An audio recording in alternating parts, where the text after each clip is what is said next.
ግማሽ በቡድኑ እንቅስቃሴ ደስተኛ እንዳልነበረ አስታውቋል።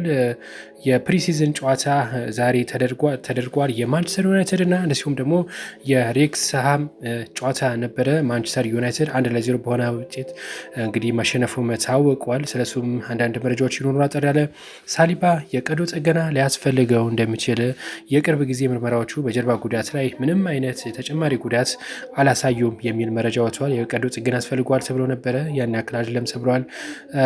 ሌላው መረጃችን የሚሆነው ደግሞ እንግዲህ የማርክስ ራሽፎርድን በተመለከተ በቅርቡ የማንቸስተር ልምምድ ማድረግ እንደሚጀምር ታውቋል። ማርክስ ራሽፎርድ ለማንቸስተር እንግዲህ እንደሚጫወት ነው የተነገረው። ማንኛውም ክለብ ለሱ ፍላጎት አላሳየም ተብሏል። እንዲሁም ከቱርኩ ክለቦች የመጡ የዝውውር ጥያቄዎችን ውድቅ ተደርጓል የተባለው ማይክል ክሪክ በድጋሚ ከራሽፎርድ ጋር መስራት ይፈልጋሉ። ሆኖም የመውጣት እድሉም በዛ ልክ የሰፋ ነበረ። ነገር ግን ከአውሮፓውያን ካሉ ክለቦች ትልቅ ክለቦች ማለት ነው ፍላጎት ባለማሳየታቸው በክለቡ እንደሚቆይ ነው የተነገረው። ካሪክ በቡድኑ ምርጫ ላይ እንግዲህ ከሜዳ ውጭ የራቁ ጥራት ያላቸው ተጫዋቾችን መጀመሪያ ለመጠቀም አስበናል። በጣም በጥሩ ሁኔታ ይጫወታሉ። አንዳንድ ጊዜም በተወሰኑ ቦታዎች ላይ ከመጠን በላይ ጫና ይፈጥራሉ። ከዚያም ለታዳጊ ተጫዋቾች ሁለተኛ አጋማሽ እድል ሰጣ ካሪክ ስለ አንድሮ ሳንቶስ በእርግጥ በጥሩ ሁኔታ ተላምዷል። ድንቅ ባህሪ አለው። በፍጥነት ተላምዷል እና ራሱን ለማሳየትም በጉጉት እየተጠባበቀ ነው። ያንን ማየት ይቻላል። እሱ ድንቅ ተጫዋች ነው ሲሉ ስለ ሳንቶስ ካሪክ ይፋ አድርጓል። የማንቸስተር ዩናይትዱ አሰልጣኝ ናቸው በነገራችን ላይ ማለት ነው ሀሳብ የሰጡት ስለ ተጫዋቹ። የዓለም ዋንጫ የመጨረሻ አራት ሽልማቶች ይኖራሉ ተብሏል። ከነዚህ መካከል የውድድር ምርጥ ተጫዋች፣ ኮከብ ጎል አስቆጣሪ፣ ምርጥ ግብ ጠባቂ፣ ምርጥ ወጣት ተጫዋችም እንደዚሁ ሽልማት ይሰጣል ተብሏል። ያው ከወጣቶቹ ላሚኒያ አንዱ እንደሚሆንም ይፋ ተደርጓል ካስቀድሞ ማለት ነው። ክርስቲያኖ ሮናልዶ ወደ ኤምኤልኤስ የመውጣት እድል አለው ተብሏል። ዶን ጋርበር የኤምኤልኤስ ኮሚሽነር የእሱ ውሳኔ ነው ሲል አስታውቋል። እቅዶቹ ምን እንደሆኑ ወይም ደግሞ መጫወቱን ይቀጥል እንደሆነም አላውቅም። በኤምኤልኤስ መጫወት እንደሚፈልግ ከወሰነ እና እሱን ለማስፈረም የሚፈልግ ካለ ሊጉ በእርግጠኝነት ይህንን ይደግፋል።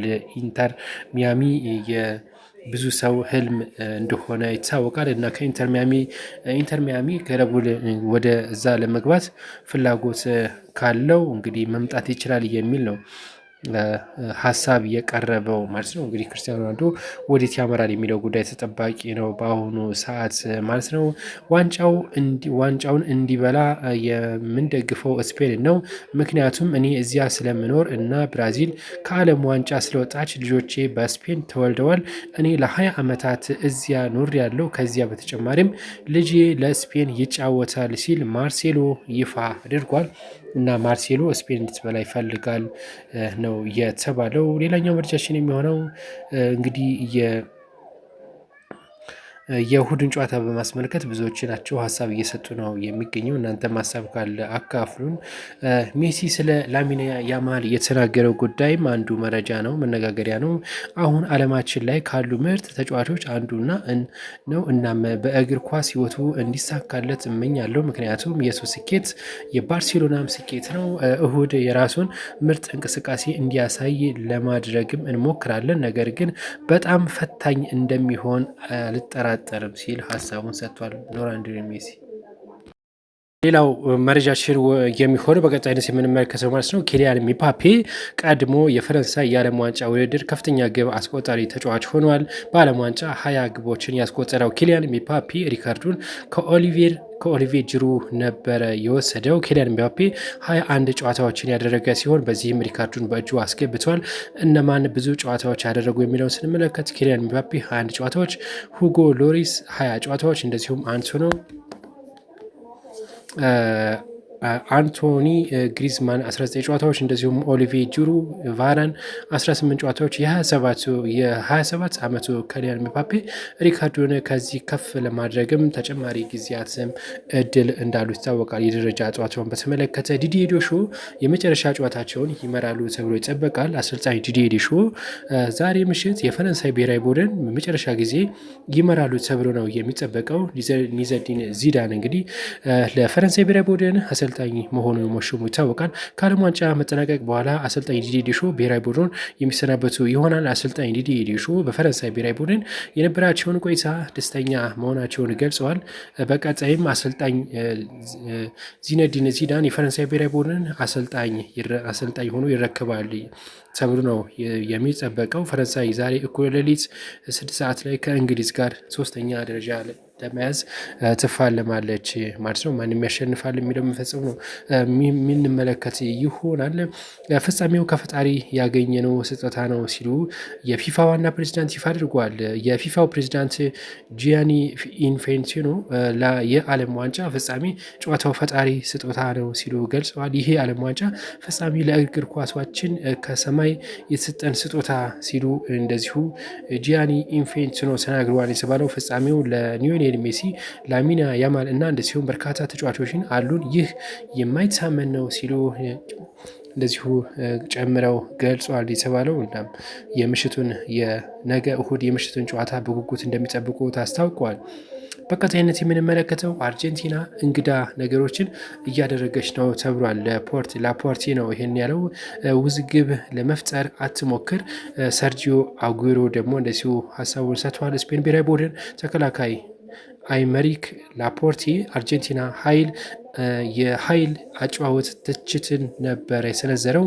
ላፖርቴ በሰጠው አስተያየትም ባለፉት ጨዋታዎች ያልተለመዱ ነገሮች እና የማያስቀጡ ጥፋቶችን አይተናል ብለዋል። በተለይም በአርጀንቲና በኩል ተጫዋቾች ጠንካራ ጥፋቶችን ሲሰሩ ነበረ ሲል እንደዚሁ ላፖርት ገልጿል። እንደዚህ አይነት ውድድር ይህ መፍቀድ የለበትም ያለው ተጫዋቹ የሰውን ሀሳብ ወደ ንዴት ይቀይራል ሲል አክሏል። እንደዚሁም አክሎም ሁኔታው በዳኛ ላይ የተመካ ይሆናል፣ ቁጥጥር እንዳይመጣ መጠበቅ አለበት ሲል ሀሳቡን ሰጥቷል።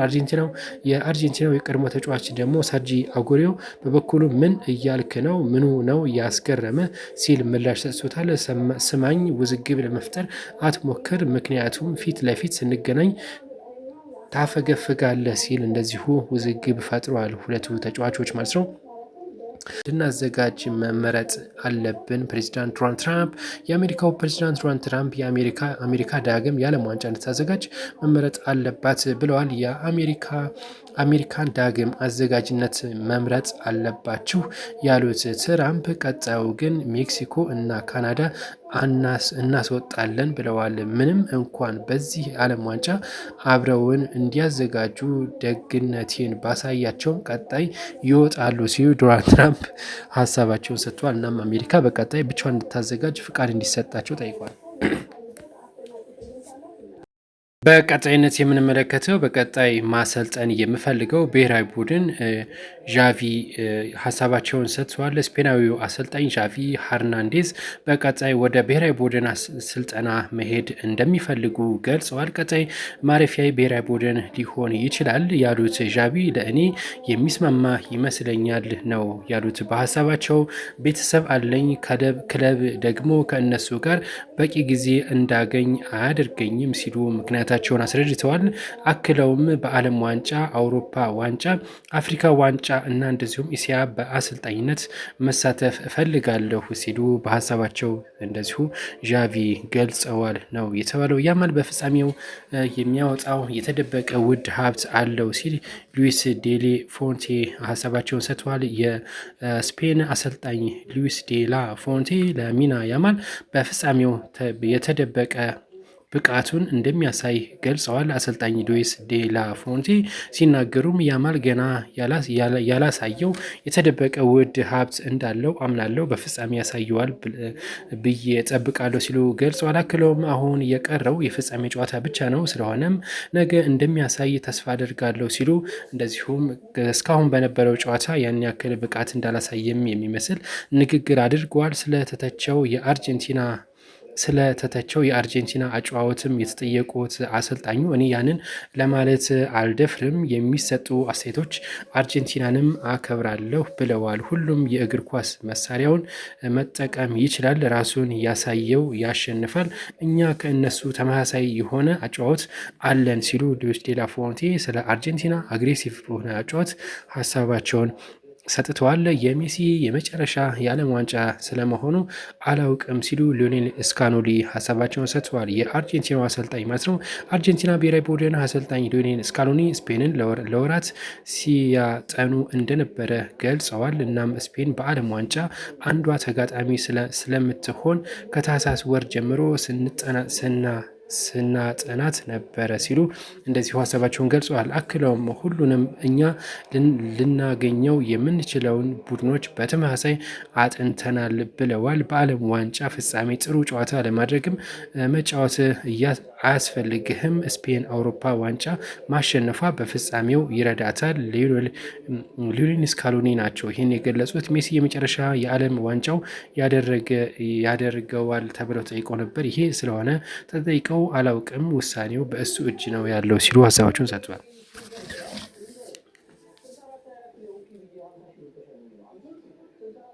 በቀጣይነት የምንመለከተው ተጋጣሚያችን እኛን አልመርጠንም ማርቲኔዚ ነው የገለጸው። ይህንን ተጋጣሚያችን እኛ አልመረጥንም ማርቲኔዚ ሀሳቡን ሰጥቷል። አርጀንቲና ግብ ጠባቂ ኤሚሊያና ማርቲኔዚ በውድድሩ ተጋጣሚዎቻችን እኛ አልመረጥንም ሲል ተናግሯል። እስከ ፍጻሜ ያለን ጉዞ ቀላል እንደሆነ ሰዎች ያወራሉ፣ እኛ ተጋጣሚዎቻችን አልመረጥንም ሲል ተናግሯል። አክሎም ለምሳሌ በሩብ